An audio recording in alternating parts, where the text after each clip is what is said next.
Hey, it's the first time I'm doing this alone for a while, but it's what I'm really doing today is really reflective of doing halftime chat. 4 years of which started during the lockdown, started during the pandemic, and now it has been yeah over 120. I think close to 130 guests, and it's just been an amazing blessing to be able to keep doing this. One of the things I wanted to try and do today, because I don't think in the past I've had an opportunity to acknowledge the um, the show or the years, but it's an opportunity at least just to be able to see if anyone wants to be able to reflect on previous episodes, some of their favorites, some of their not too favorites, some of their highlights over the past 4 years. One thing that's hard for me to be able to do over the 4 years is to try and pick my favorite interviews or guests because they've all had something unique and something different. But yeah, for me, it's an opportunity really, and to get people if anyone wants to join in and say some things, I'll be able to invite you on shortly. But yeah, just to say, I started this back in 2020. It was during the lockdown, and it was something that I thought, okay, you know what, I'm just gonna uh, have a chance to talk to people that I know. Thanks, Derek. Talk to people I know just to see, hey, you know, what are they doing during the lockdown? How are they managing? And as it is, you know, after about 5 or 6 friends that I interviewed, it's I reached out to two people. This was Shana Mangatala, who had a book about her relationship with Michael Jackson and Father MC, and I had them back to back. And after that, I reached out to Dawn Robinson, Timmy Gatlin, Nitty Green from Rift, and Melvin Riley Jr. from Ready for the World, and it's just been going from strength to strength. I mean, yesterday I interviewed Tony Rich uh, for about an hour and a half. Today I'm doing this on Saturday.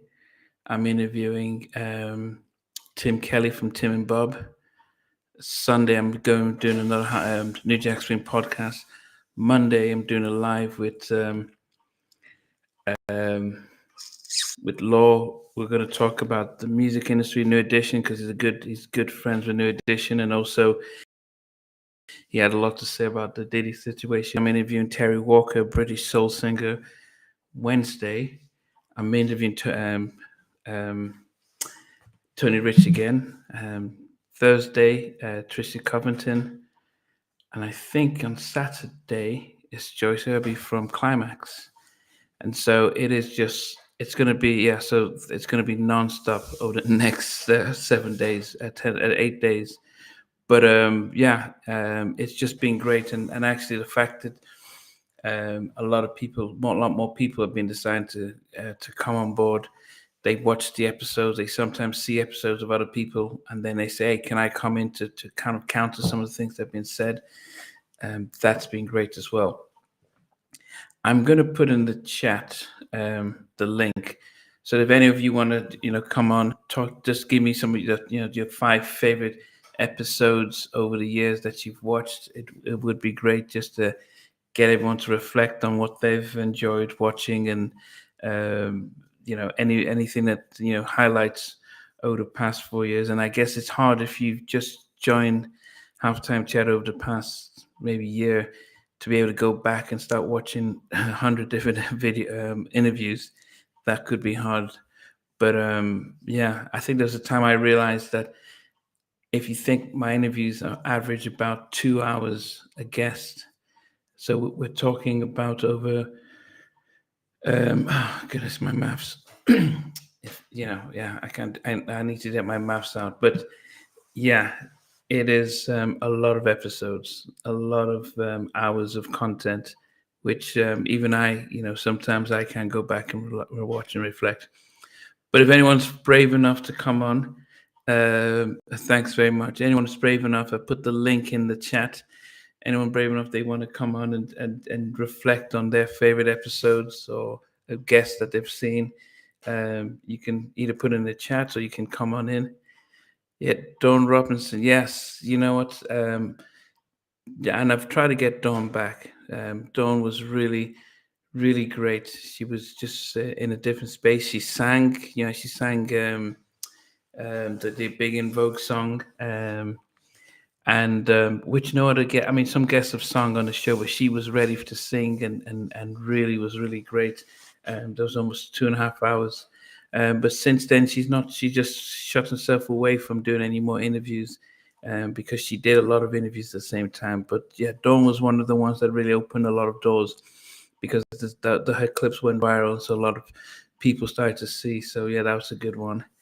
But anyone else, if you, as I said, the link is the you can I'm going to pin it, so you can decide to come on and we can or you can put in comments some of your favorite episodes. What you might be surprised to see is the background that I used tonight is what I used for the first, I think, 2.5 years. This is when I initially started. Thanks very much. Thanks for the yeah.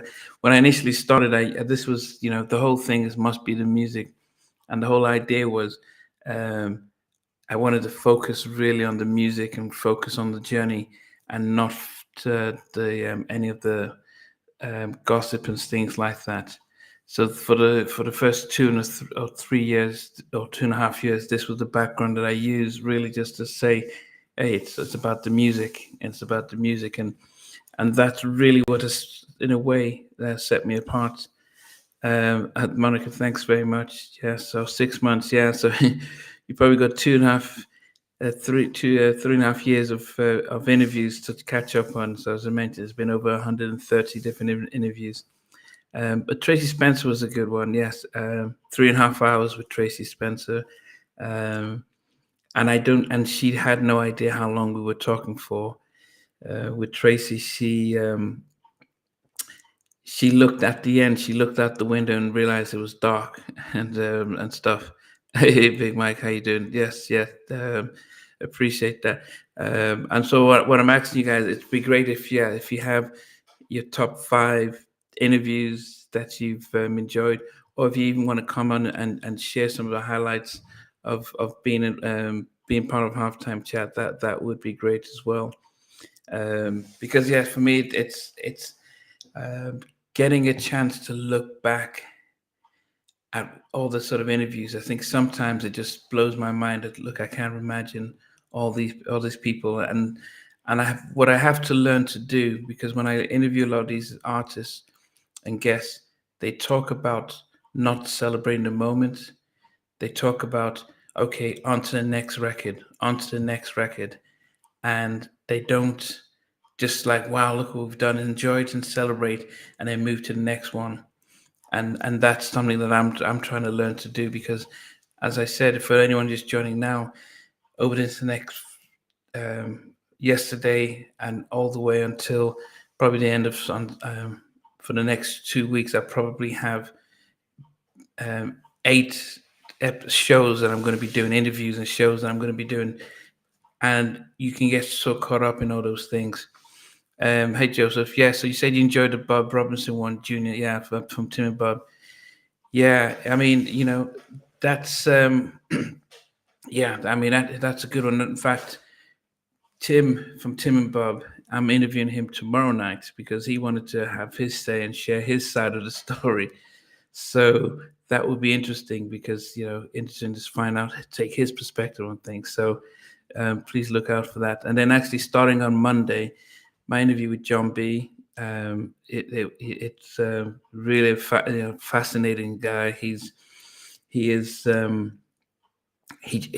mean, he was just singing and going through his really into his music. So that's good. If you like Bob, you're gonna love John B. But yeah, I just wanted to see who else, if you want to join in and have some and talk about some of your favorite episodes, or if you want to type in and share some of your highlights and stuff like that. Yeah, be my show shock. So I'm a Liverpool fan, and when I was interviewing Show Shock, I felt like I was watching um, Jurgen Klopp, and so I really loved his storytelling, his enthusiasm, and it was a pity that a lot of people didn't really watch his interview because maybe they didn't understand, they didn't really know who Show Shock and Carlin were as producers, but he was an amazing guest. Yeah, 3.5 hours, and then after that, he called Tracy Spencer right away and says, "Hey, you have to interview this guy."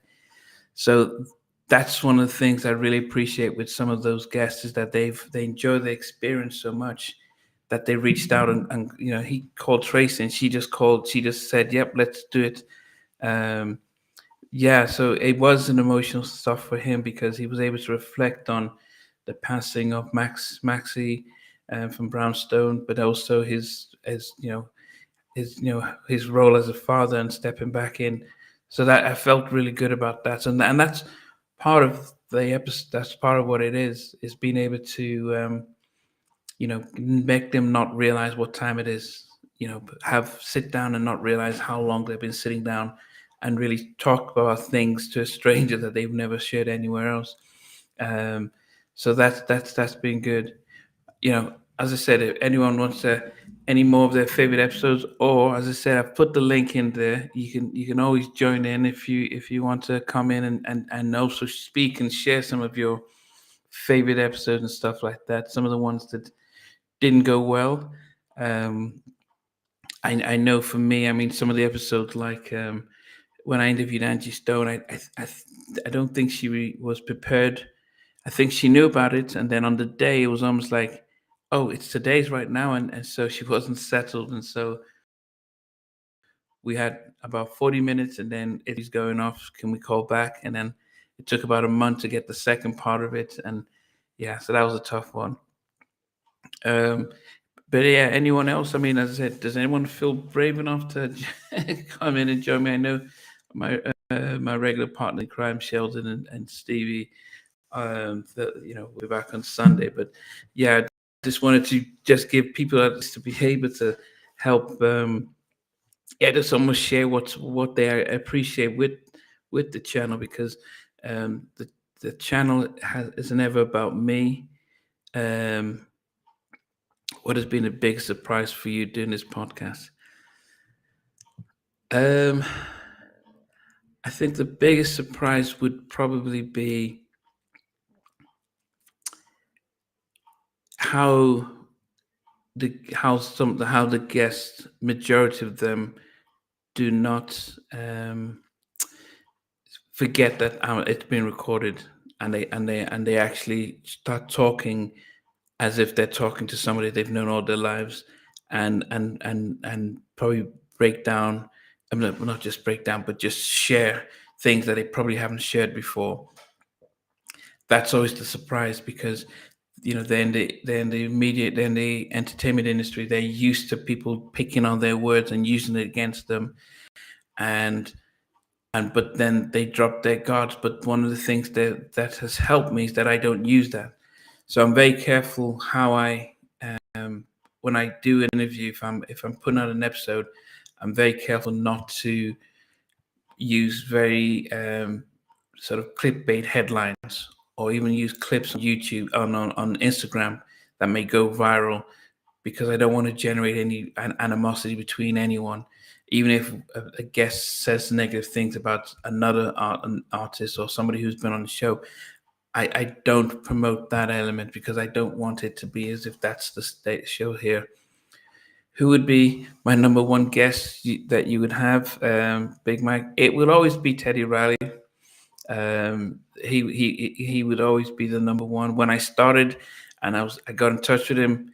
It wasn't the right time. The show was still growing, but yeah, I know he has some things in the works, and so we've really just reconnected because we had a small fallout. So we're really just reconnected. So hopefully, before the end of the year, we can make that happen. Um, Monica, you said the interview with Sybil and Jackie McGee. And I appreciate the fact with Sybil because Sybil has been one of those unsung guests because I don't think a lot of people remember her. Don't Make Me Over, and oh, what's the other song? I can't remember the other song, but she was really down to earth and guest to be able to talk to. And Jackie McGee, I mean, after interviewing Jackie, we've become really close friends and almost like she's like an older sister. And I can't even count how many times she's come on board. But anytime I interview Jackie, she's in her car driving somewhere or parked up somewhere. So those are things I look out for. Um, for some of you who may not just be joining now, Woody Rock from Drew Hill, who started Drew Hill, he used to be one of the. He used to come on quite a lot, and I really enjoyed when we not just after interviewing Woody, being able to do a couple of other shows with Woody and stuff. Um, but yeah, it's let me see now. I've put in the link. Is anyone feels brave enough to come on board to say a few words, or if not, any more of the episodes that they've enjoyed? Um, um, I forgot about the interview. Yeah, Sybil and Jack McGee. Do you know? I remember. Would you ever do a live show? Um, you know what? I mean, that's something that can always happen. Doing a live show. It is something that you never know. I think I th- one of the safeties of doing this the way it's set up. Oh yeah, that's fine, demonologist. I've put the link in. One of the safeties about setting it up as it is that it just works. Um, when if you then try and get the guests in the same room and sit down, somehow it becomes a little bit awkward. So when I've seen some of the guests live, like Mila or Donnell and stuff, it just because when you see them on screen, it just takes away some of the barriers. So I'm going to bring in the first person who's brave enough to come on, and this D minor. So What up? What up? how you doing, sir? I'm doing good. How you doing, sir? Yeah, doing well, doing well. So, have you had any favorite episodes or interviews that you've? Wow. Yeah. Well, first and foremost, yeah, I appreciate your platform. And matter of fact, I would have to say the show that I most enjoy is probably Timmy Gatlin. And I enjoyed that one. And matter of fact,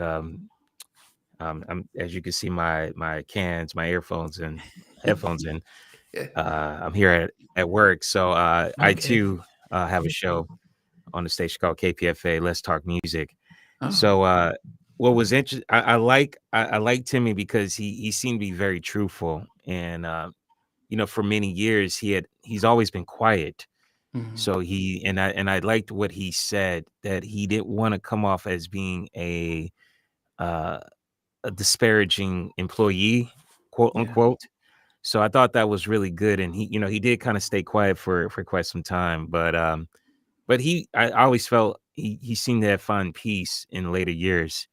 Yet he didn't have the fame like Teddy, which is fine. He didn't have the fame like Teddy and Aaron, yeah, but he had peace, and I thought, just to protect your own peace and your mental, I can only respect that. And then you had the Curtis family, which they're okay, from my backyard in the okay. Bay Other Area, and barrier, so okay, yeah, so I thought that was really cool that you had them on as well, and so yeah, yeah.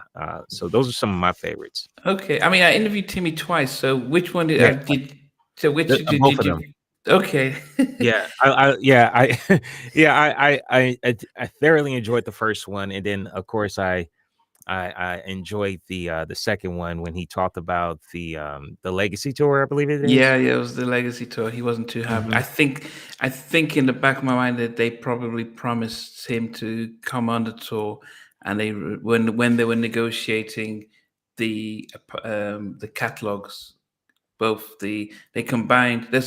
He was supposed to get the masters for the Guy album, but what the record label did is say, okay, we're going to do the Guy album and the Future album together. So that meant Mm-hmm. having all four of them would all get shares in Yeah. that. And I think maybe there was some conversations about being on the tour, because it seems as if when it did happen, he did get upset about that. Yeah. Um, but yeah, yeah, no, I really appreciate that, and then and the Curtis family, because they had been fans as well, and I felt it was good just to showcase them. Is the only pity I had was the fact that we had some real bad sound delays, so when they were Yeah. performing, it just didn't come across. But it was something that I was really blessed that they could come on as well. Hmm. Yeah, Yeah, but definitely. yeah, so I appreciate, as I said, I appreciate it. It is a fun thing, as I said. Yeah, starting Monday is John B. He's going to be great, and t- um, yeah, Joyce Irby from Climax. Yeah. Yeah, there is. There's a lot more that and people are coming, calling, and wanting an opportunity to have their stories shared. So yeah, Yeah, no, definitely. I mean, and I think we had Timmy on around the time that you did the first one. okay. And so our interviews were kind of similar, but y- yes and no. And so it was quite interesting because we got, listening to your perspective and then the perspective he gave us, which was very interesting. And then just him talking about, the situation, how him and Teddy kind of got separated Mm, by way of Gene Dale, and then, Clarell Henderson, and how, Clarell kind of got pushed, and then Aaron comes in, and then they create this thing called Guy. And I think Clarell had said something that was I had to agree with. It was too bad we didn't get a chance to see Timmy, Aaron, mm, and Teddy as Guy, because you can only imagine what that future album would have sounded like with Timmy's influence being there, because he had so much to bring musically. yeah, Of course, that would have paved the way for Aaron to creatively get his thoughts out. So I'm yeah, sure it yeah, would have been a part two to what we hadn't gotten from that first album, as yeah. opposed to just being all the way Teddy, you know.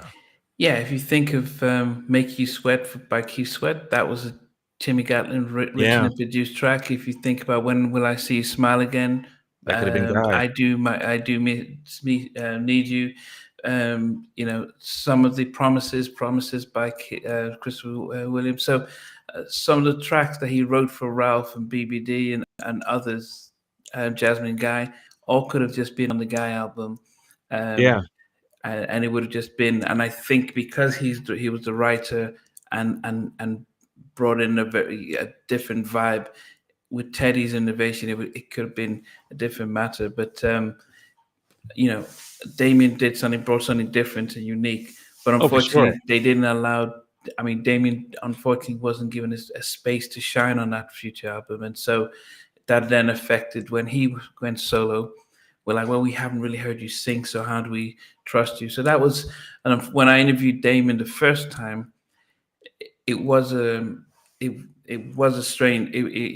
There was a lot of, um, I won't say he was defensive, but he was always going on the front foot. By the second time when we interviewed for the Legacy tour, he was in a very different space and a lot more positive and on a lot more upbeat and stuff. So yeah, so that's been a fun one. But Yeah, yeah, I mean, my observation on Damien, it just seemed like when just in seeing him in on your platform, or even just in on other platforms, it's almost as if, I mean, he was, when I actually had an opportunity to interview Teddy when he was on tour with Blackstreet. And one of the things that I remember, the first thing I asked him coming as he walked through the door, Mr. Riley, could we ever see a full-fledged Guy reunion with you, Damien, Timmy, and Aaron? And he told me, he said, well, unfortunately, Timmy left before Groove Me came out as a video. So he was like, he was there for the single and we saw his face and everything. But yeah, the face of Guy is Aaron, Damien, and myself. So, but it would be nice to see. He's like, but we would love to get that, and maybe one day we would. And that was a few years back, but yeah, you're right. It's almost as if though Damien had to kind of fight for that position, so to speak, because of course, the first guy album is just, how can you go up against that? And Yeah. um yeah, it's quite interesting, in regards to just those kind of things. But I see what you're saying. I had an opportunity to interview a guy named Glenn Leonard from the Temptations, and he was one of the later members. He came in 75, and Okay. then he was a tenor singer, so he was coming in that line that Eddie Kendricks had left. Mm, And I remember asking him, they did an album called Wings of Love, and Sly Stone produced it, and Sly didn't get the credit for it because of his issues with the IRS. But I remember asking Glenn, I said, I noticed that the lead singer at the time, Dennis Edwards, pretty much caught a lot of the songs. And he said, well, they were hesitant about me because I wouldn't try to, I wasn't proven. So you have to understand, I'm coming in to fill the spot that Eddie Kendricks left. mm, And Eddie Kendricks left when Just My Imagination was a double platinum single. So mm. he's like, so they hesitated on me. Dennis at the time had 25 gold singles. So he was like, so it's going to be more or less of an album filled of him because they know his resume. So Yeah. I kind of get what you're saying in regards to Damien. Yeah. I mean, they gave him the guy 3 album. He did a lot more in there, but Yeah. unfortunately, that album didn't even do too well. Mm-mm. Yeah. But yeah. And But that's as I, often an afterthought. yeah, it is definitely. It definitely is. But yeah, no, I appreciate the fact that that you joined in. And most people are a little hesitant to come on board, but I appreciate that you joined in and yeah, and be able to tune in because, as I said, it is a community show. It isn't about me. It's always about us showing, continue to celebrate the music Hmm. and the artists that we that brought us so much joy back in the day. Yeah. No doubt. Yeah. Well, I appreciate it. Yeah. So yeah, I'll see if anyone wants No else to problem. join in, Thank but I you. appreciate you being brave enough. So I hope others will see it as well. All right. Take it All easy, right. brother. Take care. All right. You All too. right. So yeah, I appreciate D Minor for joining in. Molly, you said you liked the Bryce Wilson interview. That was a good one, Bryce Wilson, because Bryce, um, yeah, he started off reserved, and then by the time we got into it, he started to open up, and I didn't expect where he was going to how what he was going to bring up. Um, Donnie Simpson, sitting in front of Donnie Simpson, who the two people that I admire the most when it comes to broadcast and interviewing, Larry King and Donnie Simpson. And the reason I put both of them together in that category is because they made the guests feel at home. They weren't trying to catch them out. Um, they just made it so natural. It's almost like you went to a friend's house to have a conversation. So I try as much as I can to try and model that, where they don't realize what's going on and they're not putting up walls. So being able to sit in front of Donnie and hear his stories and hear his journey and stuff was really an amazing privilege. Um, yeah, happy birthday. Yes, thanks to the Red Golden Child. Yeah, it is. Yeah, to have 4 years doing this, it doesn't make sense to me that it's still been going on. And what happens is at the end of the year, I'm like, okay, it can't get any better. I don't know who else is going to come, and then it just keeps going. I think if I have any, I won't say regrets. If I have any, my big wishes is always that I'll get more female guests because they have a very interesting story because it was doubly hard for females in the music industry. A lot of the males would have a very similar story, how they got in, how they sang, how they got signed, and everything.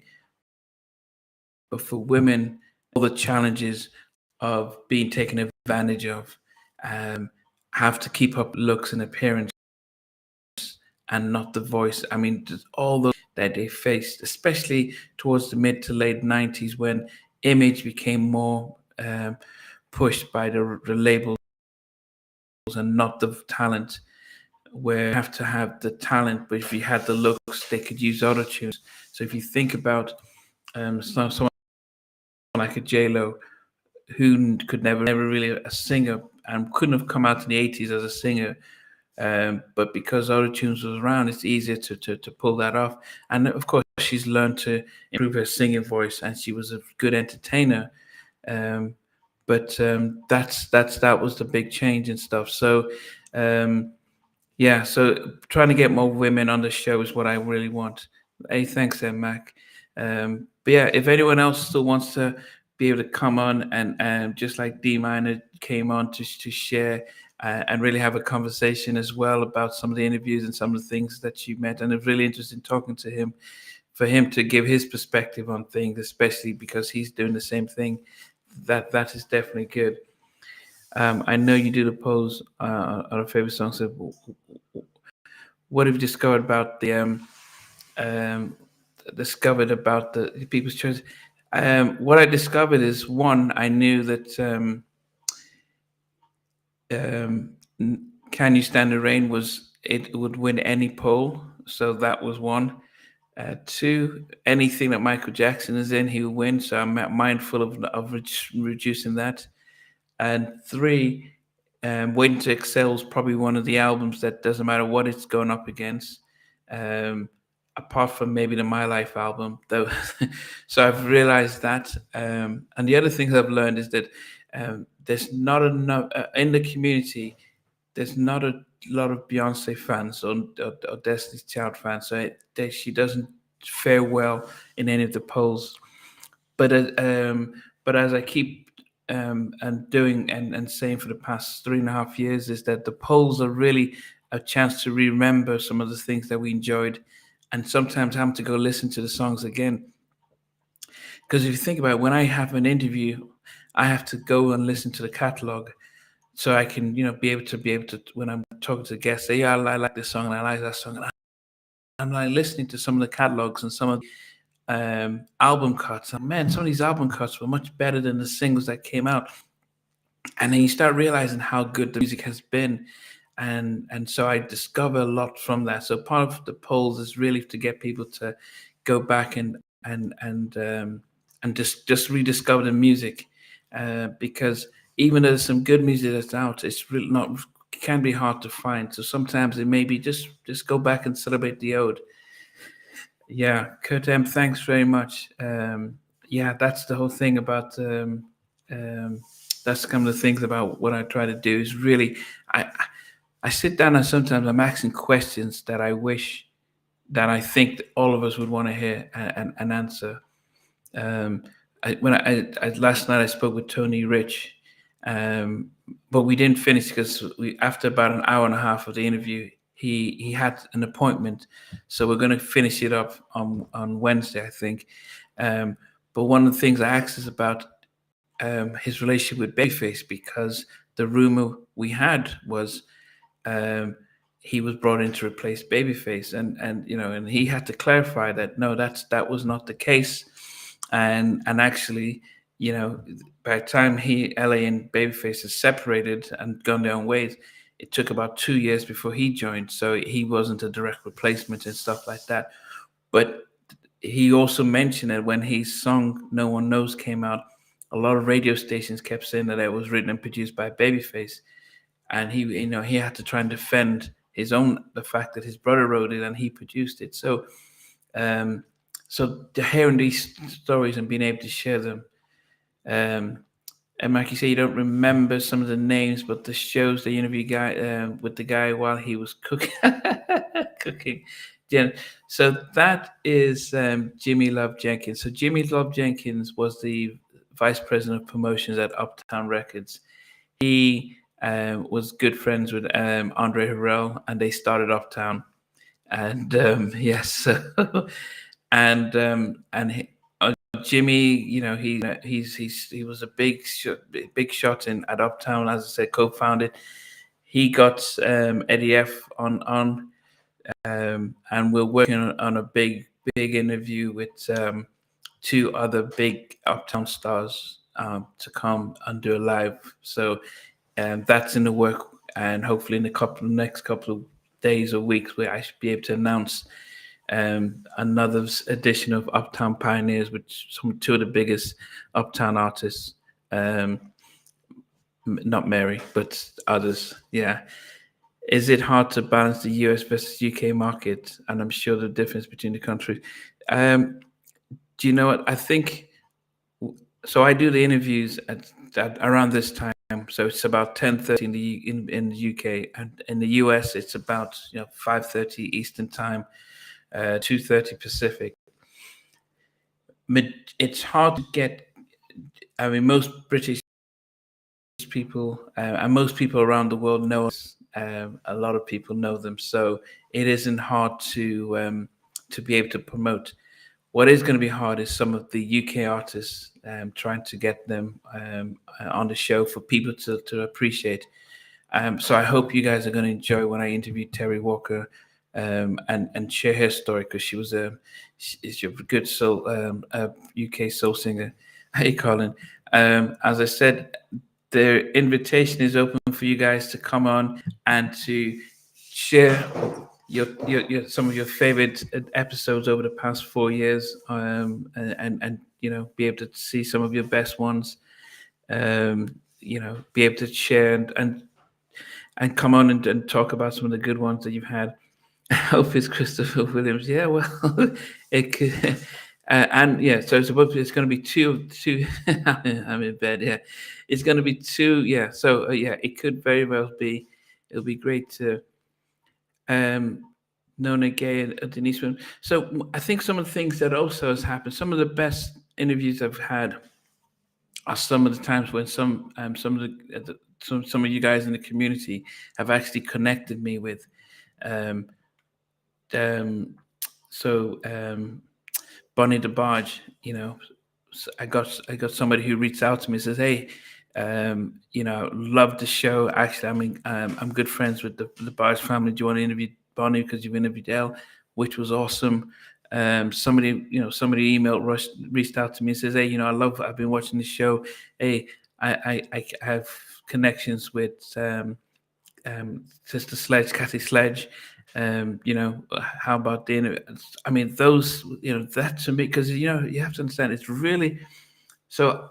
Like, I go on Instagram and I have to just DM and put comments and do stuff that's to get at their attention, and then try and see if they can try and arrange an interview. So it's still, so there's no one. I don't have a PA or anything. I don't have an agency. I don't have anything. It's just that I reach out. Sometimes I networks. Very rarely do I use other people who know them, because you want to really keep not trespass too much. You may get somebody who's really close friends and say, "Oh yeah, yeah, I'll get you his number," or stuff like that. There's so Mucho Scott, who was part of Basic Black and also was a producer with Teddy. So when I interviewed his nephew, Jay Hartscott, who also was he's also a big producer, and he did stuff with Drew Hill, Tony Terry, and did a lot of things. Um, when I got him on, we did an interview. He really helped me connect me with Damien, then also with the guys in Blackstreet. So Eric Williams, Chauncey, and Levi, and so being able to get into that circle, even against Sprague, Doogie, and the guys from Basic Black, so that, those type of help connections have really been helpful, because, as I said, it is just making calls and hoping for the best. Besides Teddy, what's your dream interview? It 2 years ago it was Elder Barge, and I just remember just being so obsessed. Like, man, I wish I could interview Elder Barge, and how it happened, I don't even remember, because I just reached out, and somebody in his team saw my message and said, "Okay, we can try and make it happen." And to see him in front of me and interview, that was just awesome.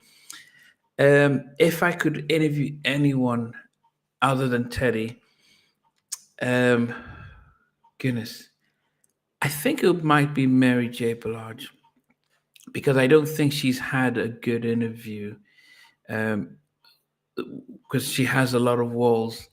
and to be able to see if I have the ability to try and help break down those walls and make her talk about life, and so she doesn't feel like she's being caught out. So that will probably be someone that I'd love to work with, interview, and and see if I can break down those walls. So that would probably be something interesting, because I know from the beginning that she would just be defensive, like, "Oh, I'm not going to really tell you anything," so stuff like that.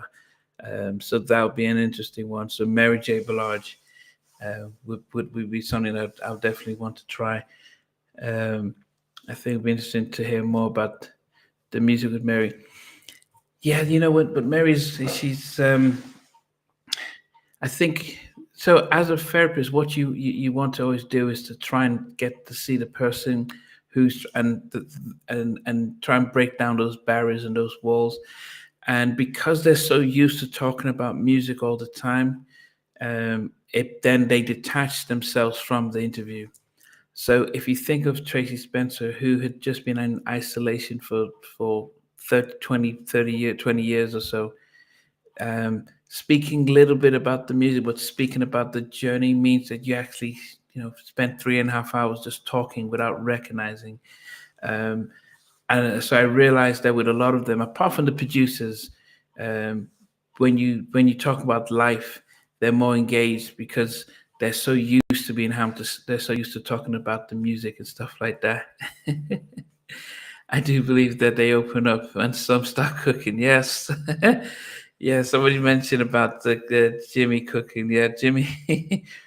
Yeah, Jimmy's working on trying to get a two big Uptown guests simultaneously on, and that's going to be awesome if once that get pulls off.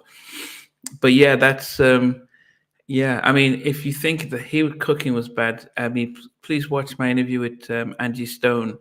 She was Angie Stone was laying on her bed with the phone, and it, I was like, I, and I think when I was interviewing and when she was doing it, I was thinking, oh, Angie, but this is going out. This is a video recording. Yeah, it just felt like, yeah, I'm just gonna lay on my bed, just watching the phone.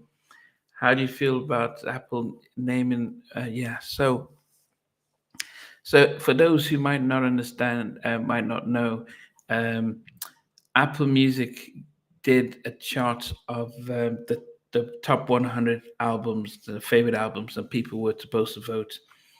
And The Miseducation of Lauryn Hill was the number one album.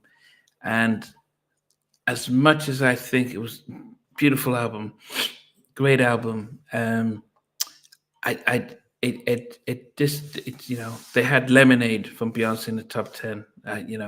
So then you start to think what really is the criteria for um, a great album, that if The Miseducation of Lauryn Hill um, is the number one album.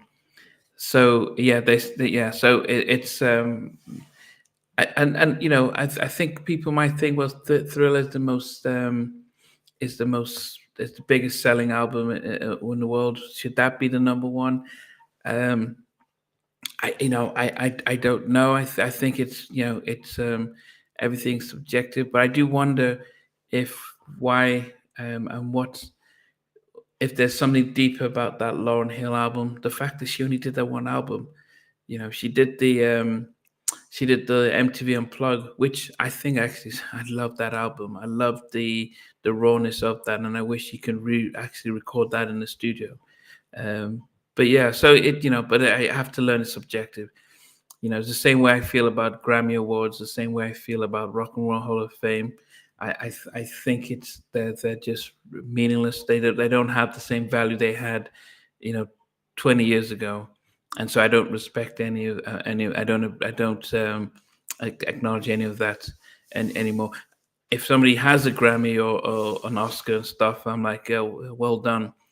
But I don't see that as a measuring tool to say that you are better than this person because you've got 25 Grammys. Because I think it's you know it's never been dished out fairly. So yeah, Um, as I said, it's I have to do this every every week, and I hope some of you guys will feel brave enough to come on board to join in.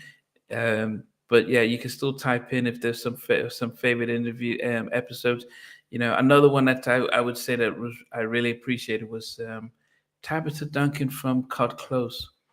Um, it was during lockdown, and actually, if you listen to a story about being the daughter of a bishop, um, the fact that actually when she put together Cut Close, she wanted to be similar to like a BB and CC Winans type of inspirational stuff, like Sounds of Blackness. That's how she wanted Cut Close to be, because she came from a father who's a bishop, and she still wanted to please dad. But she said once she got with Keith had first single, come on, get down on it, get up on it, and he just took them all the way to the other level and stuff. So it was hard for her parents to listen to the music and stuff. So listen to her interview, how the business side of being treated by in the industry is something that I hope you guys would watch, because she hardly does interviews. She hasn't come back to do another one. I got her for almost 2 hours, so that was I think I've got officially her longest interview. But I think if you watch it, you can appreciate her journey, and the fact that when they got dropped, she got a job as a nanny for a family. I think they were lawyers or so, um, because she couldn't show her face in town. Like, weren't you in a video? Now, how come you can't? No longer singing. So she got a job as a nanny in a family for a family. So that's I wish you guys could watch that and just appreciate her journey and some of those stories, some of the things that you just never expected and stuff. So that's the joy of doing that, doing these interviews. Um, I'm just trying to see another sort of an unsung person was probably yeah, I don't know if anyone else has anyone that they can think of. It's when you have so many of them. I think Nitty Green, who was one of the founding members of Rift, and he was in the Lean on Me movie with Morgan Freeman, because it was about them. And But he was probably one of the interviews that, because I he was probably my fifth or sixth interview guest. And one of the things that he kept saying, man, I like your questions. I like your questions. That gave me so much confidence, because you just never know how good you're doing. You just never know. And so I really always appreciate Nitty Green for that. Who was the hardest ever interview to get? Yeah, believe it or not, they're all hard to get. I mean, sometimes I spend a year trying to get an interview. They're all really hard to get. Um, yeah, they're all hard to get. I mean, like Monifa, I think I spent almost 6 months trying to get Monifa, and back and forth. Um, Even Mila, trying to they're all hard to get. It's never straightforward. I mean, you may get some guests who are fine or getting ready to put a new album, and you can reach out to them, but a lot of them are not easy to get in touch with. Yeah, so it's a lot of so sometimes I would, maybe if I'm talking to somebody who knows somebody, I might um I might get them to say, let me try, I'm trying to get an example now. Okay, yes, Chucky Booker. So I love Chucky Booker. Really, really love Chucky Booker. But to get Chucky, what I had to do is, I think I got people who knew him. So it was DOA Allen and Karen White. And I'll always drop about, oh, how's it like working with Chucky? So then once they share their little story, then I can use some of the snippets of that on Instagram and tag them on, so they could see that actually I've said I want to interview and stuff like that. But one of the things Chucky laughs about is because when I interviewed Karen White, and she talked about, oh yeah, yeah, I know Chucky, some of his band left to come work for me. Um, he's and I said, yeah, Chucky's reluctant to come on the show, and he always laughs about that, and he jokes about that because he's like he's been reluctant. But now, I mean, if I, Chucky's just one of my favorite guests, and somebody that he's really accessible right now. Is there a time limit for the interviews, or do you just go with the flow? Colin, there is no time limit, and in fact, that's sometimes difficult when a guest will say, "How long is the interview going to be?"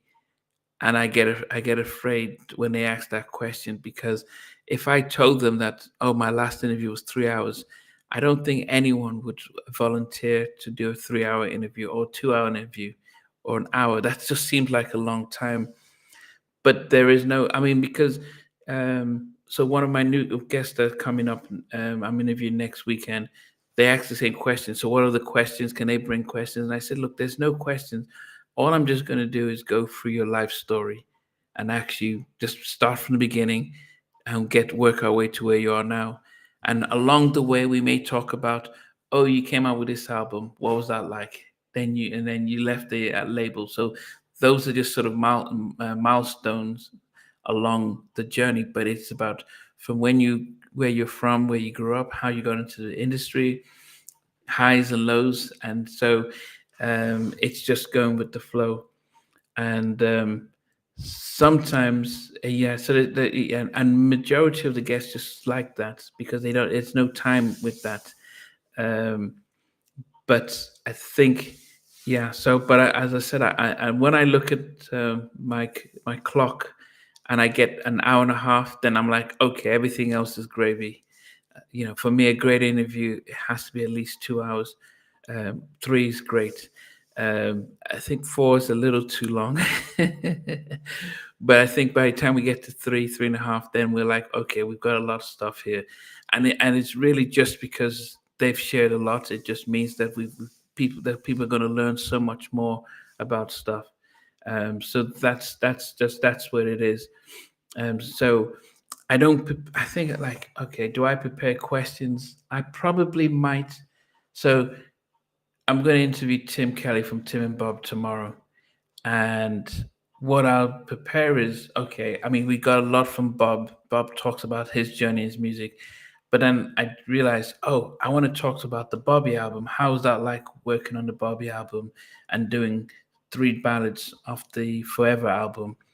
And any pressure of following up with say Teddy and Babyface, who did the previous two albums. So just, and I never got to do that. So I'll probably that will be something I may ask Tim. I might ask Tim what was it like being and letter leaving when he broke up with the Tim and Bob and became a music executive. What was that like? So I may go delve into that a little bit, but most of it would be just to hear his story and his journey, and that's what really makes them feel like, yeah, because I don't know any of you, if somebody sat down and just wanted to hear your story about your life, I don't know how you're more likely just to share and talk because somebody feels interested about your life, even though you might think, but there's nothing interesting about that. Um, and I think most people just enjoy sharing things that people they think most people find boring, and if you hook onto that, you get all the other things that you never expected to hear. So that's generally been a joy. Another interview that I really was really great for me was Carl West, because Carl has disappeared again. No, he was. Anyone who's a big New Jack and R&B producer knew that Carl did so many big tracks, not just with Albie Shaw, with Uptown and stuff, and to be able to see him and get him to talk, and he was so humbling and stuff like that. Was really was really great. Hi, Alex. It's always great to see you. Remember 60.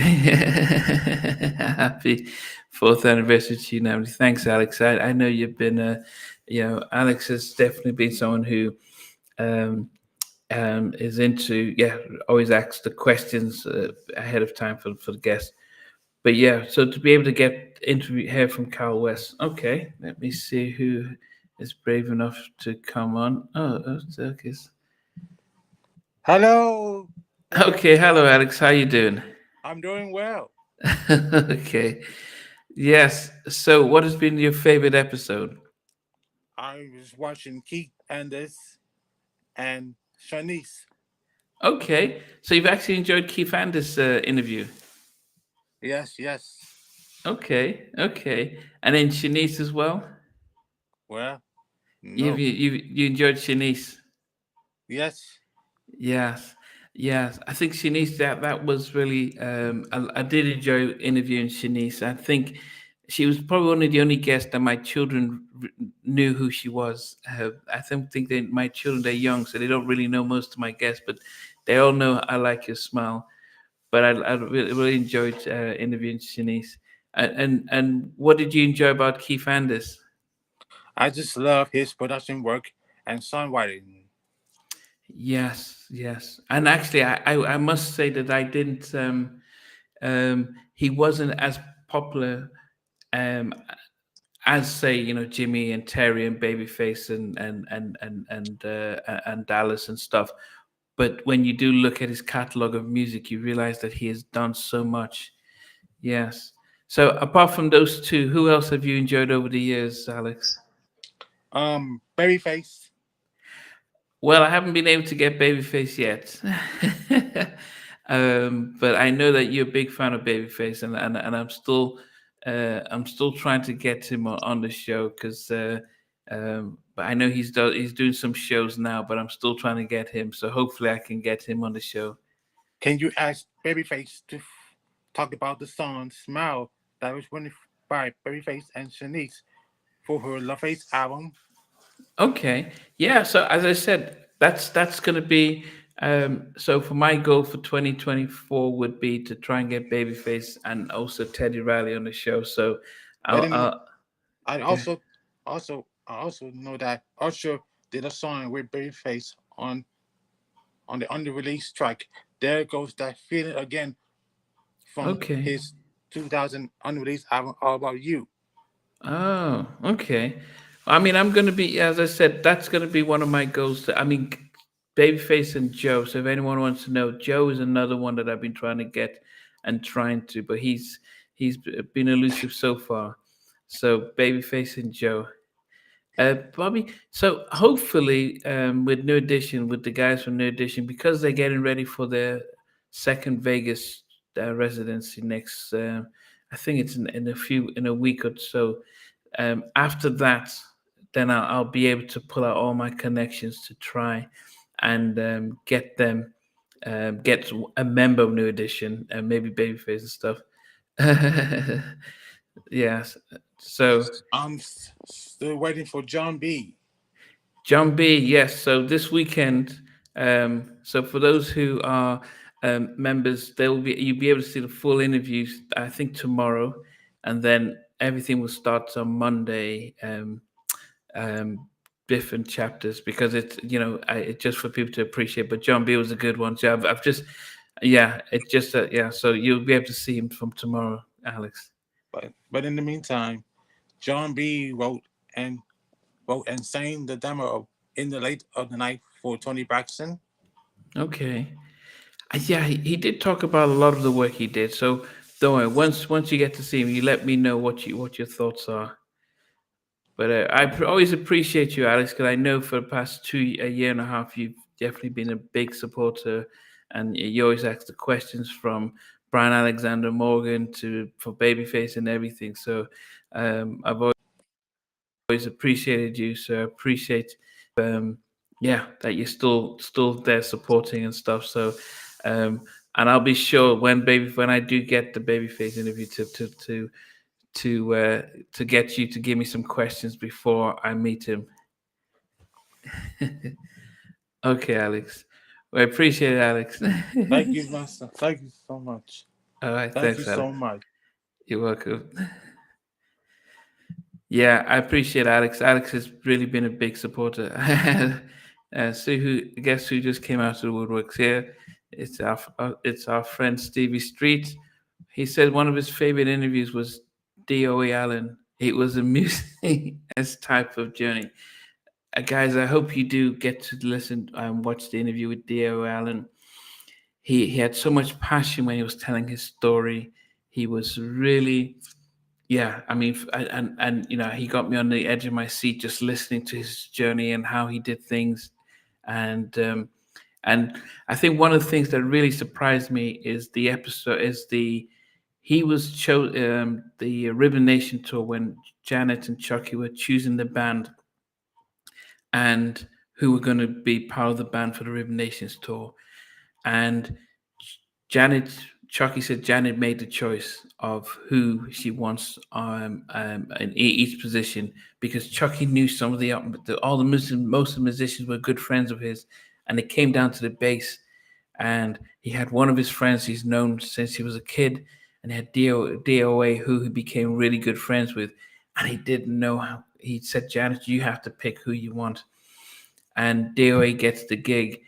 His other friend has a fallout with Chucky, and he says this has been an issue for 20 plus years. And so it's just amazing about some of these things. So yeah, DOL, he definitely a beautiful album. If you also listen to when he his encounter with Bobby Brown and Whitney Houston, Michael Jackson. So I think people should not sleep on those on those interviews.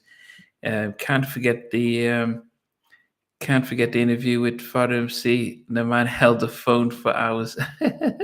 Yeah, that was definitely a good one. I wonder who this is. Okay. Yo, Nnamdi. Yo, Nnamdi. When you gonna interview me? It's hammer time. Hammer time. About time you interview me. All my big hits. I damn near had number ones, and I put that Vanilla Ice to shame. Hammer time. Okay, is this Stevie? Hammer time, Nnamdi. Can you imagine if that was really MC Hammer? Yeah, I mean, yeah, for MC. What do we say? Timmy Gatlin. I think it was hard when he was kind of guessing. So, are we talking about the first Timmy Gatlin interview or the second one? Because the first one he was really reflecting his journey and his pain, and then the second interview was when the gloves were off, kind of thing, and that was a hard interview because I think I just interviewed Damien the week before, and so for Timmy to come on and so that was hard to really try. But also, he wanted to share his frustration on things. So I it could be the second one. So that would be the second one. So that was hard for me just to, but given the space to share, so that was definitely a tough one. Yeah, I think some of I was to say that some of the challenges I've had, are when a guest would agree for an interview, and then I'm sitting waiting for them to join, and they don't show up. That's always a tough one to take. So I'm never 100% until even when I was interviewing John B. I mean, he came late, but he was finishing up something. But then it's almost like when they come on, and that's it's almost relief. I never take it for granted. Um, you should imagine I'm sitting here 10 o'clock at night, just like waiting for them to join in, and they don't, and it's 5 past 10. It's 10. It's like, oh goodness, is this going to happen today? So that's been a tough one. Yeah, Cal West was, as I said, he came back for 2 interviews, and on average 2 hours each interview. That was really great of him. Oh, Shaka Khan's daughter, I can, yes, yeah. That's always a hard one because when you think about it, I was supposed to interview her alongside Stevie because Stevie was, Pretty in Pink and everything. but she missed and didn't show up for the first time, and we didn't hear anything back, and it just went dead, the communication. And then out the blue, we you know, I think she had stuff happening, and I got a chance to interview her. But it's hard to miss the elephant in the room, which is your mom is one of the most famous women in the world. How do we bring her into the conversation while appreciating your career? And that's always a balance. Think about when I interviewed Beyonce's dad, Matthew Knowles, and you know, he didn't want to be known as Beyonce's dad. He wanted to share his story, and I didn't realize that actually they had a falling out, him and Beyonce, at that point in time. So he was less likely to speak about her at that time. But that was a tough interview because he's a very imposing person and personality, and I felt that was probably one of the only interviews that I didn't feel in control, that I didn't feel like I controlled the narrative. So that will be one of the tougher interviews that I've had. But yeah, just still, you know, still making it possible for anyone to, you know, I've had two people who've come on this evening. That was well, Alex just came on, and D Minor. Anyone else that feels brave enough to share and reflect on the last 4 years. Anything that I would say this while I'm waiting for someone to join in. Malvin Riley Jr. from Ready for the World was having such a great interview with him, and he was probably guest number. So if I think of my first 10 guests, it would be Shanna Mactala, Father MC, Nitty Green from Rift, Dawn Robinson, and Joe Little from the Rude Boys, Melvin Riley Jr., I think Basic Black. So those would be my first seven guests. But Melvin Riley Jr. and Dawn Robinson, I think they were like number 4 and 5. I was interviewing Melvin Riley Jr. and going through the whole, you know, everything, and then my laptop crashed. That was so embarrassing. This was during lockdown, and we had just gone 40 minutes into the interview, and my laptop crashed. And by the time I tried to restart it to get it ready again, it dropped off, and I never really got to have a follow-up interview with him. So that's something that's overdue. So hopefully I can get him back, because that was just 40 minutes of the interview. Another interview that I've always appreciated was DJ Cassidy, because I was a massive fan of Pastor Mike. And one of the things I had to do to get Cassidy was every guest that was on Pastor Mike, especially the second edition, the R&B one, which had Keith Sweat and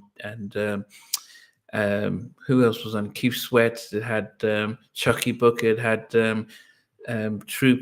Had anyway. It had all the 90s R&B.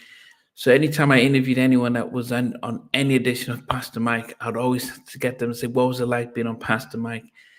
And build up the clips and as a, you know, to really get DJ Cassidy, look, you know, I'm interviewing your guest. But what really turned the table for Cassidy was the fact that I've interviewed Elder Barge. I think that was like a level, like, okay, Elder Barge doesn't really do too much. He's really reserved, and you could get him on your show. That was something that, you know, that was the level that really moved forward. So it was a big thing for that. Rodney Jerkins is another one. Alex just said about Rodney Jerkins. He was someone who I think when I interviewed Gina Thompson and she was telling her story, he connected with that, and he was open to doing an interview because I think he wanted to. He appreciated her story and wanted to be able to share his own side and his own story. One of the things about Rodney was that he really wanted to put a lot of praise on Teddy as to how Teddy helped him and things. And we didn't get to really talk much about him and his journey because he wanted to talk about Teddy and Michael and stuff. So I kind of missed the boat on that. And just finally, I think Gina Thompson. I remember that was the most. Yeah, Gina talked about being dropped twice from two different labels, with two albums. First for Mercury when she had Things You Do was just blowing up, and then the second was when she signed with Missy, and they did Yada Yada, got the video out, and just before she was supposed to come out the album, they dropped it as well, and it was like, yeah, that was hard. That was really hard to hear that, and her just speaking of how it was tough on her, without her husband around, she couldn't. It would have been really hard. She's qualified nurse, but she's now in a very different headspace and able to come back out and perform, and so that's the overcoming part. If you ever think about Lily from SWV, she was very similar with when the group broke up and Coca got a solo deal. It was like, so what about us? What about me? She was living in a hotel, and she, there was like, you have to move. Who's paying the bill? So those are really hard stories, because you think about, these are people that we see on TV in the videos, and you think they're just flowing with money, and you think their lives are just perfect, and it's like, no, behind the scenes it was not. So just being able to hear the realities of these things. But if you think of SWV now, I mean, they're one of the most celebrated groups right now, and they're just been taken to another level. So that's just an amazing redemption story from all of them. Yeah. So I mean, I'm just before wrapping up. Just as I said, anyone else wants to, in the top 5, what would make your top 5 interviews that you've enjoyed on Halftime Chat? If you, as I said, you can still come on before I wrap up in the next 10 minutes, or you can just put in the chat your top 5. What will be your top 5 interviews? I mean, there's been 135. Well, there's over 130, so you could have 5 that you really enjoyed out of the over 130 interviews. If I think about important ones, I would always have the first Timmy Gatlin interview, because of the significance of hearing his side of the story. That would always be one of the ones I would always remember. Definitely Old DeBarge, because I never thought I'd ever sit and talk with him. For enjoyment, I'd always think about Shulshock, because I just enjoyed how much he enjoyed sharing his story. It was something about that. So those are 3. I think there was something about the Dawn Robinson interview at the time that really, because during the time I interviewed Dawn, she was interviewing she had so many interviews going on. So there was like, how can I be different?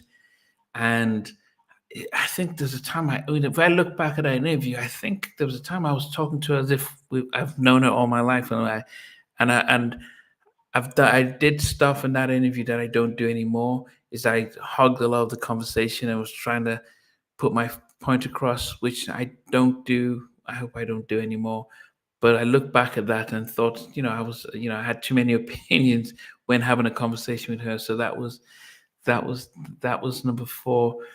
And I think, I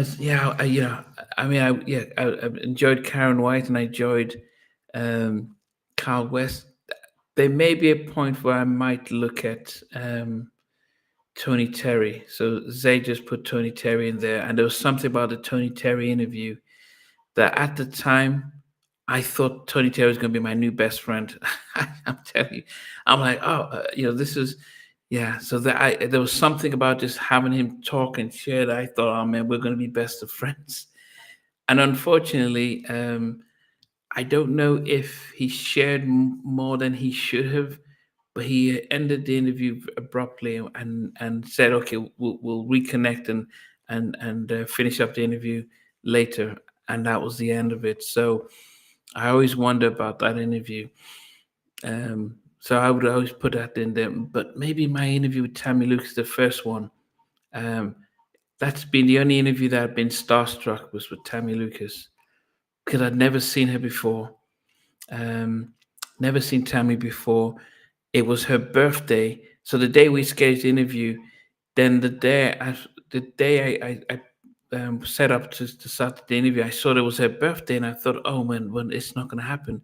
So she still wanted to interview me on her birthday, and as I said, she was sitting in front of me, and I was pinching myself. Says, "Is this real? Is that really me in front of me?" The name I've heard so many times.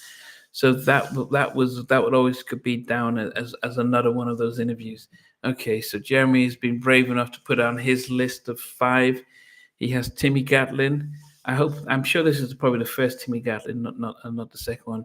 Rodney Jerkins, yeah. Chucky Booker. I'm sure that's the first one. I mean, Chucky was, yeah, Chucky, and then Karen White and Cal West. Okay, yeah, it's strange because there's 2 Chuckies and 2 Chucky Book interviews and two Cal West ones, but actually just getting them as guests, so that those are definitely good ones. Um, Stevie has said that when Idris came on live and dropped some, yeah, you know what? So Idris was part of the part of Gene Griffin's um, almost like the older version of TLC. You know, a rapper, a male and female singer, not even TLC, Black Eyed Peas or so. But he spoke about the girls. If you look at the Groove Me video, the girls who are doing Groove Me and singing, the backup singers there, that's the group Abstract. So he really delved into that. So yes, um, Tammy, yeah, Tammy Lucas was really good. Yeah, lots of insight about her career and everything. Would be good to have. I'll be sure. So if you look at my second interview with Cal West, I'll be sure comes on for 30 minutes. So he comes on because he surprised Cal West and so for 30 minutes he was going through his story. But then he says, "Oh, the doctor," and we didn't realize that he came on from his mom's hospital room, and during the interview, the doctors called him and said, "Okay, we need you here for your mum." And he showed Carl West, see your auntie. Um, yeah, because Carl's dad and I'll be sure's mum are brothers and sisters. So yeah, so I'll be sure came on for 30 minutes in that. So that's the second Carl West interview. But I did mention that Jimmy Jenkins is working on bringing 2 Uptown artists for a massive interview, joint interview in the coming days. So yeah, once that is announced, look out for that. But yeah, I'm just thinking. So yeah, so I guess if I think I've gone more than 5, but I would say Timmy Gatlin's first interview. I would not in any order. Um, I would always say that, yeah, Don Robinson interview. Um, I can't remember who else I would think now. Because I think there was some shell shock just because of the impact that I just felt like I was talking to a friend, and he was just excited being there, and he just had so much stuff. Those would be some favorite ones. Tam Lucas, who was one of the key openings about the New Jack era with Timmy. Yeah, actually, if you think about my interview with Timmy Gatlin, I asked, I think if you listen to why I would always put that Timmy Gatlin first interview down is because I went through the Guy album with Timmy. I said, okay, who sang this song? What happened in that song? What was the story behind each song? From My Business to Spend the Night, Merry-Go-Round, Goodbye Love. And I didn't realize that Tammy Lucas was singing background on Goodbye Love. It was Goodbye Love. And I'm like, so you guys have worked with Tammy since that back in the day. And he was upset that she didn't get any of the credits that she deserved. Dallas Austin, yeah, Yeah, Dallas Austin. I mean, I'm interviewing, as I mentioned, Tim from Tim and Bob tomorrow, so I will talk to him about Dallas, and trying to get him on board and stuff like that. So yeah, because he's just seems to be on a very different level with with things that he's done, because he's got his own streaming platform that he's reissuing albums that he's produced. So he's got a very, he's just gone in a different direction. So it would be great to get him. You won't believe it, but the only label that I've not really had a guest, and that's from So So Def. So I've had Uptown, I've had Bad Boy, um, I've had LaFace, um, all the Motown and all that stuff, but no one from So So Def. So that would be the challenge, is to get an artist that was signed to So So Def on the show, to be able to share their story and stuff like that, um, as well as Teddy Riley, of course. But in some cases, if you ever watch any of these shows, like I was a big Sesame Street fan, like most of you, and we never got, when Big Bird was saying, "Here's Snuffleupagus," by the time they come out, they don't see him. And I think it was like 3 or 4 years later, or something like that, that they actually did see him. And so um, it almost feels like that with Teddy, where you know the longer he keeps it, the more the build up comes, and then he shows up, and it's like, wow, he's finally here.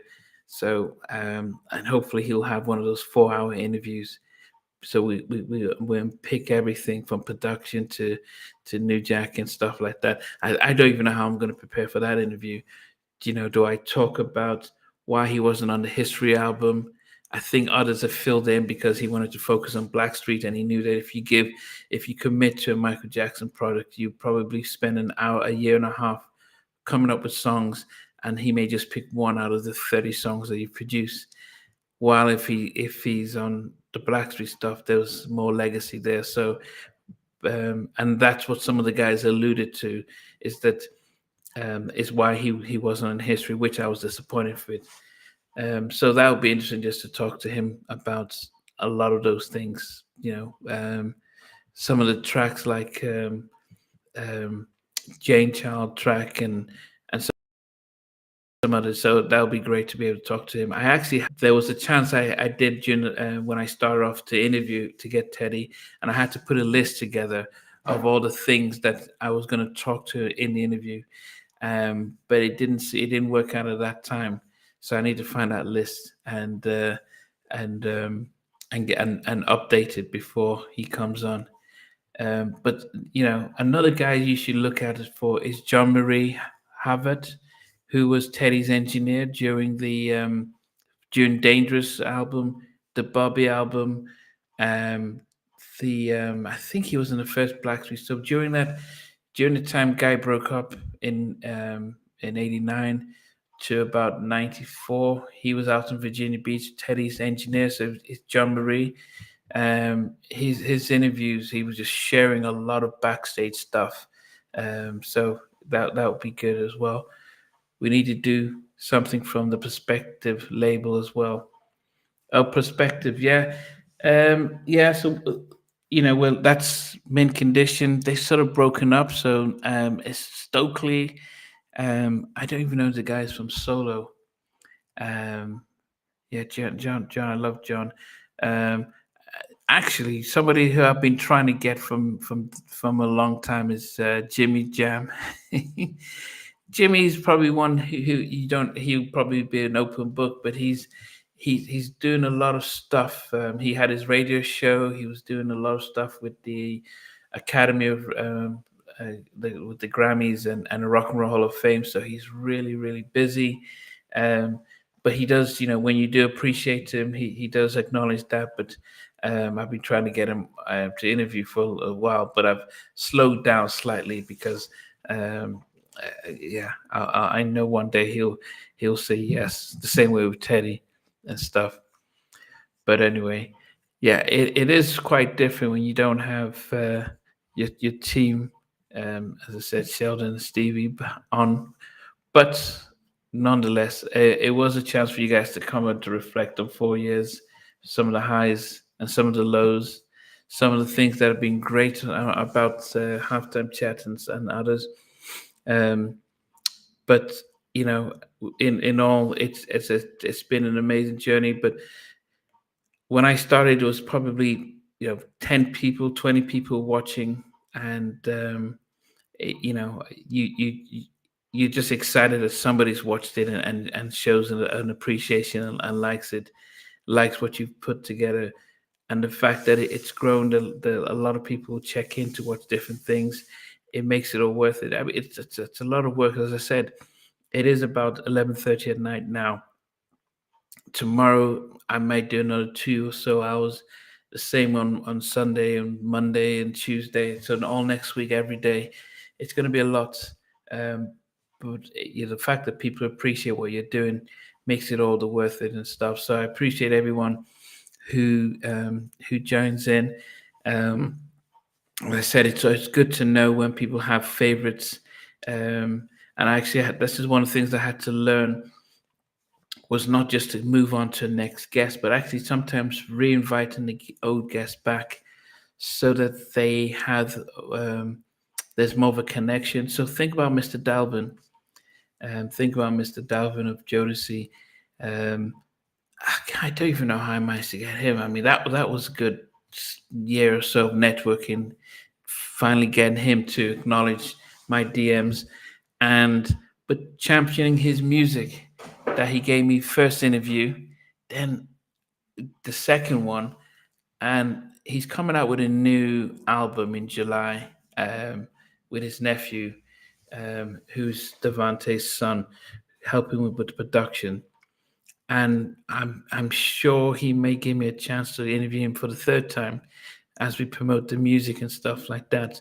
But so those are the ones that are truly surprised, because he's also like Elder Bard, doesn't like giving interviews. Very rarely do you see him do interviews and stuff like that. So yes, Stevie's mentioning some of the people from Perspective. So that was Mint Condition, Low Key, Sounds of Blackness, Bobby Rosalvi, Avila. Yeah, as I said, lots of different people to be able to interview, and so that's where there's still that hope that actually, we've not scratched the surface of some of these artists and some of these people. As you've got to balance it with people who might be well known, because if you think of Show Shock and DOA, as great as those little interviews are, they didn't resonate as much with the public because they weren't sure who they were. And so that's always a challenge. Like Keith Anders, really an amazing guy, and an interview, trying to get people to engage, to listen to his story. That's always a challenge. So yeah, but I'll still keep doing it, and I'll keep keep going for as long as possible. So I know I've invited you guys on. Not everyone wants to take on that offer. Understandable. I hope you put more of your top 5 favorite interviews or highlights in the comments, so at least I can read them out, and that's great. As I said, was the original background that I used when I started. Must Be the Music. It really was, and I used to introduce it to say, you guys have accomplished stuff that majority of us have never been able to do. Is that you guys have not only signed a record deal, had a hit album or hit single, and told the world. And so we want to hear your story. So it was very much about the music and them, and not about the gossip and backstory and stuff like that. So it's, I felt it was good to be able to bring this old background out for this week. And actually, I might actually use it for every interview I have this coming week, and then revert back to some of the newer ones later on. But thanks, Stevie. Thanks for everyone. Thanks for everyone who has really blessed me by commenting and sharing their appreciation. It means a lot, especially when you watch an interview and share feedback. That it makes it worthwhile. because it's it's not easy staying up late and waking up early, and stuff. But no, people appreciate what you're doing. It makes a massive difference and stuff. Yeah. So yeah, thanks, Colin. So I appreciate everyone. As I said, here's to the end of the year to see what happens next, and yeah, continue onwards and upwards. But also let's also try and if one of the things that I was really proud of, and I hope I'm going to keep doing, is get more females on the show, because I want to hear their story, want to be able to celebrate them, but and like the Nikki Howard, who shared her story about the challenges of being a woman in the music industry. So the same with Shanice talking about her challenge, you getting pregnant and getting dropped. You see the double standards that women face in the music industry, and being able to call that out and being able to shine a light on them. So yeah, just help us just continue to look for more women to come on board to share their story. But anyway, as I said, I appreciate everyone. If as no one else wants to come on board to share stuff, I'll shut down. But I'm back live again this Sunday with Stevie as we look at some of our favorite albums, debut albums from either male solo artists or groups. And then the following Sunday, we're going to be on New Jack Swing podcast comes back with Sheldon and Stevie and myself as we rank our top 10 songs on the Forever My Lady album, the Jodeci Forever My Lady album. So that would be interesting to see whether we would focus most of our energy on the New Jack Swing tracks on the second half of the album, or how many of us would actually focus on the ballads on the first part of the album. So that would be interesting to see. So that's the first Sunday in June. But this Sunday, as I said, top male groups or solo albums. So I wish you well, guys. I appreciate everything. And yeah,